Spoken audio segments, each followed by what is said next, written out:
ہمارے پیارے نبی کریم حضرت محمد نے 10 ہجری کو فریضہ حج ادا فرمایا۔ ماہ سفر کے آخری ایام میں بقیع الغرق سے واپسی پر آپ کی طبیعت ناساز ہو گئی۔ نبی کریم بیماری کے ایام میں ازواج مطہرات رضی اللہ تعالیٰ عنہن کے گھروں میں آتے جاتے رہے۔ سیدہ میمونہ رضی اللہ تعالیٰ عنہ کے گھر آپ کی تکلیف بہت بڑھ گئی۔ آپ کی ازواج مطہرات رضی اللہ تعالی عنہن کی اجازت سے حضرت عائشہ صدیقہ رضی اللہ تعالیٰ عنہ کے گھر مستقل طور پر منتقل ہو گئے۔ نبی کریم کی وفات سے 4 دن قبل آپ نے مغرب کی نماز پڑھائی، لیکن عشاء کے وقت مرض کی شدت اختیار کر گیا تو آپ نماز کی امامت کے لیے مسجد تشریف نہ لا سکے۔ نبی کریم نے حکم دیا کہ حضرت ابو بکر صدیق رضی اللہ تعالی عنہ سے کہو کہ نماز پڑھائیں۔ چنانچہ حضرت ابو بکر صدیق رضی اللہ تعالی عنہ نے امامت کے فرائض ادا کیے۔ اس کے بعد وصال سے 1 یا 2 دن قبل ایک مرتبہ رسول کریم اس گھر سے باہر تشریف لائے۔ آپ حضرت عباس رضی اللہ تعالیٰ عنہ اور حضرت علی رضی اللہ تعالیٰ عنہ کا سہارا لیے ہوئے تھے۔ آپ نے نماز پڑھائی اور نماز کے بعد صحابہ کرام رضی اللہ تعالیٰ کو کچھ نصیحتیں فرمائیں۔ وصال سے 1 دن قبل آپ نے تمام غلام آزاد فرما دیے۔ آپ کے پاس چند دینار تھے، وہ صدقہ فرما دیے اور فرمایا میرا ورثہ دینار کی کل میں تقسیم نہیں ہوگا۔ میں نے اپنی بیویوں کے خرچہ اور اپنے عاملوں کی اجرت کے بعد جو کچھ چھوڑا ہے وہ سب صدقہ ہے۔ نبی کریم نے جنگی ساز و سامان وغیرہ مسلمانوں کو حبا فرما دیا۔ آپ کے بعد خلفاء انہیں بطور تبرک استعمال کرتے رہے اور یہ چیزیں ایک سے دوسرے تک منتقل ہوتی گئیں۔ قبل وصال کے دن صبح کی نماز کے وقت آپ نے اچانک حضرت عائشہ صدیقہ رضی اللہ تعالیٰ عنہ کے حجرہ سے پردہ اٹھایا۔ صحابہ کرام رضی اللہ تعالیٰ عنہم کو نماز پڑھتے دیکھا تو خوش ہو کر مسکرائے۔ حضرت ابو بکر صدیق رضی اللہ تعالی عنہ امامت کروا رہے تھے۔ وہ آپ کو مسئلے پر جگہ دینے کے لیے دوران نماز ہی میں پیچھے ہٹنے لگے تو آپ نے دست مبارک سے اشارہ فرمایا کہ نماز جاری رکھو، پھر پردہ گرا دیا۔ فجر کی نماز کے بعد اپنی لخت جگر حضرت فاطمہ الزہرا رضی اللہ تعالیٰ عنہ کو بلوایا اور پھر کان میں 2 مرتبہ کچھ فرمایا۔ ایک دفعہ تو آپ رونے لگیں اور دوسری دفعہ مسکرانے لگیں۔ بعد میں آپ رضی اللہ تعالیٰ عنہ سے پوچھا گیا تو آپ رضی اللہ تعالیٰ عنہ نے فرمایا کہ آپ نے پہلی دفعہ فرمایا تھا کہ اس بیماری میں میرا وصال ہونے لگا ہے تو میں رونے لگی، پھر آپ نے فرمایا مت روئیں، میرے اہل بیت میں تم ہی سب سے پہلے مجھے ملو گی۔ اس پر میں مسکرانے لگی۔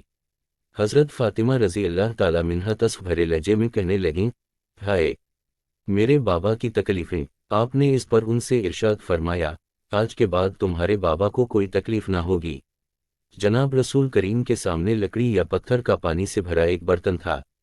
آپ بار بار اپنا دست مبارک پانی میں ڈالتے، چہرے پر ملتے اور فرماتے، ترجمہ: اللہ کے سوا کوئی معبود نہیں، بلا شبہ موت کی بڑی سختیاں ہیں۔ اسی دن حضرت اسامہ بن زید رضی اللہ تعالیٰ عنہ حاضر خدمت ہوئے۔ آپ نے ان کے لیے اشارے سے دعا فرمائی۔ نبی کریم اپنی بیماری کے ان ایام میں متعدد بار صحابہ کرام رضی اللہ تعالیٰ عنہم سے مخاطب ہوئے اور انہیں مختلف وصیتیں فرمائیں۔ انصار کے ساتھ حسن سلوک کی وصیت فرمائی اور فرمایا کہ وہ میرے قلب و جگر ہیں۔ انہوں نے اپنی ذمہ داری پوری کی اور ان کے حقوق رہ گئے ہیں۔ نبی کریم نے اپنی وفات سے قبل ارشاد فرمایا، اللہ تعالیٰ نے اپنے ایک بندے کو دنیا اور اس کی رونقیں دکھائی ہیں، لیکن اس نے اپنے لیے آخرت کو پسند کیا ہے۔ حضرت ابو بکر صدیق رضی اللہ تعالیٰ عنہ نے جب یہ بات سنی تو سمجھ گئے کہ وہ بندے خود رسول کریم ہیں۔ یہ بات سن کر حضرت ابو بکر صدیق رضی اللہ تعالی رونے لگے۔ لوگوں نے حیران ہو کر ان کی طرف دیکھا، کیونکہ لوگ اس جملے کی گہرائی کو نہ سمجھ سکے تھے۔ نبی کریم نے وفات سے چند لمحے قبل سیدنا حسن رضی اللہ تعالیٰ عنہ اور سیدنا حسین رضی اللہ تعالیٰ کو بلا کر چوما اور آن کے ساتھ حسن سلوک کی وصیت فرمائی۔ پھر صحابہ کرام رضی اللہ تعالیٰ تم کو نماز کی حفاظت اور زیر دست افراد سے حسن سلوک کی وصیت فرمائی۔ جب آپ کے آخری لمحات کا آغاز ہوا تو اس وقت سر مبارک سیدہ عائشہ صدیقہ رضی اللہ تعالیٰ عنہ کی گود میں تھا۔ آپ رضی اللہ تعالیٰ علماء کے بھائی حضرت عبد الرحمن بن ابی بکر رضی اللہ تعالیٰ عنہ ہاتھ میں مسوکہ لیے حاضر ہوئے۔ حضرت عائشہ رضی اللہ تعالی عنہ نے مسوکہ کو نرم کیا۔ آپ نے مسوکہ فرمائی اور چھت کی طرف دیکھ کر انہیں کھڑی کی تو آپ کے آخری الفاظ تھے، ترجمہ: اے اللہ مجھے بلند مرتبہ رفیق سے ملا دے۔ یہ الفاظ آپ نے 3 مرتبہ دہرائے اور آپ کا ہاتھ مبارک جھک گیا۔ جس وقت آپ اس دنیا سے تشریف لے گئے تو چاشت کا وقت تھا۔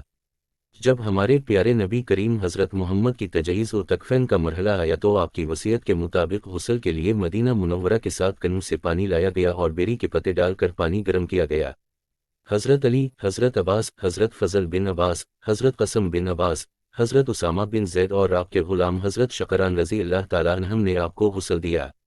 آپ کا جنازہ باقاعدہ جماعت کی شکل میں ادا نہیں کیا گیا، بلکہ لوگ گروہ در گروہ حاضر ہوتے رہے اور اللہ تعالیٰ کی حمد و ثنا، نبی کریم پر درود و سلام اور دعا کرتے رہے۔